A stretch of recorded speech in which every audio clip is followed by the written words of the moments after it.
海南萬寧一個小區最近一場價值15萬嘅嘈交 battle 引發熱議，用坤哥嘅説話嚟形容呢，就係一場聲控引發嘅血案。話說李先生夜媽媽想喺自己屋企小區停公共車位，車位隔離獨棟房屋居住嘅常女士夫妻出嚟阻撓。常女士嘅老公劉先生同阿李先生隔空文鬥咗一共就3分鐘，全程無接觸事故。李先生冇問候人哋老母，冇祝人哋冚家富貴，冇好似我咁祝你幸福㗎。佢正常表達自己有權停喺公共車位，對方唔能夠私佔小區公位。呢個時候，常女士裹住浴巾閃亮登場，講咗幾句聽唔明白嘅方言，完全單方輸出。李先生全程處於聽唔明但係大受震撼嘅狀態。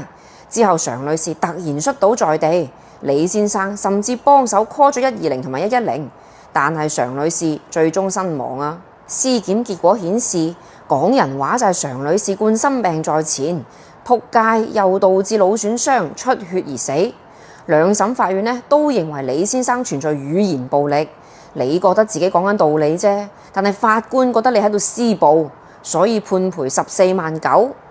坤哥話：真係老有所為，老有所用，仲可以為子女賺翻筆添。突然好似發現咗條新商機喎。我叫我有心臟病嘅阿嫲以後幫人收數，佢將人還錢，萬一出意外，告帝都收翻筆賠償啦。阿禪話：我以後同人嘈交，唔理好醜，我首先大聲疾呼，掂親我就死俾你睇。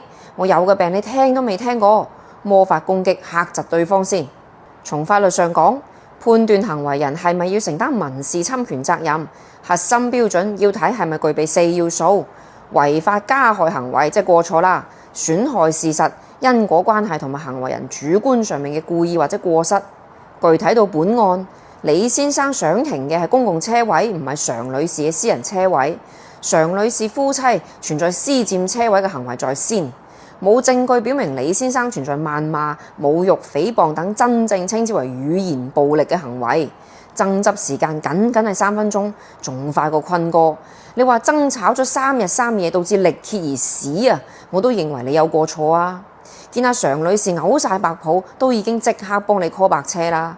李先生唔認識常女士，更加冇可能提前知道對方係個脆皮人類易碎品。爭吵同死亡之間雖然存在因果關係，但係唔係直接嘅因果關係啊。如果只要有因果關係都走唔甩嘅話，咁劃車位嗰個啊都要 A 翻份啦。佢老母生佢出嚟就係錯，點都應該負翻個次要責任啦。今次呢個案件能夠再審立案，唔單止係法律程序嘅自我糾偏，更加係一次對社會情緒同埋公共理性嘅深度叩問。當講道理成為語言暴力嘅高危行為，當你唔理佢，又算你冷暴力入埋你數。法治嘅真諦唔單止在於定分止爭，更在於一份社會嘅價值導向。到底點做先至唔使賠錢啊？關注我係江律師，你會幸福㗎。